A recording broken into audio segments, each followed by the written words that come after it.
Shrimp suya. In just a few minutes, you'll have the most flavorful shrimp with just the right amount of heat. Start first by soaking your skewers in some water. This helps it not burn while cooking. This is the suya brand I like, but of course you can use any brand you prefer. Start by putting 1 tablespoon of suya spice in a small bowl.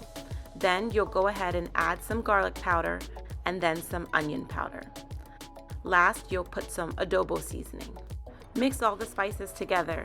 This is the combination that I found gives the best flavor.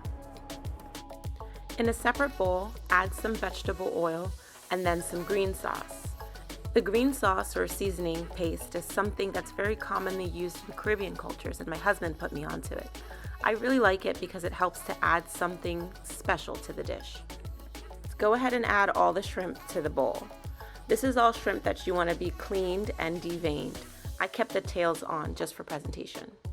After mixing everything together, I go ahead and add the suya spice to the shrimp. I often do it in batches and put about half or 2/3 inside first. Sometimes this is sufficient. However, when I want sort of an extra level of spice and seasoning, I go ahead and add this entire amount. I mix everything up really well and then I prepare to put it on skewers. Like I said before, allowing the skewers to soak in some water is what's going to allow them to not burn during cooking. This is the case whether you're making them on the grill or in the oven. I usually thread the shrimp onto the skewers in an alternating pattern just so that they can lay a little bit more flat. However, you can do whatever you prefer. It's usually best to not put any more than 3 or maybe 4 shrimp on each skewer. If I'm making the suya indoors, I usually like to make it on my stovetop grill, or griddle, I guess is the proper name. The small burner in the back, I'll usually set pretty close to a very high setting. Then the larger burner in the front, I'll usually set closer to medium.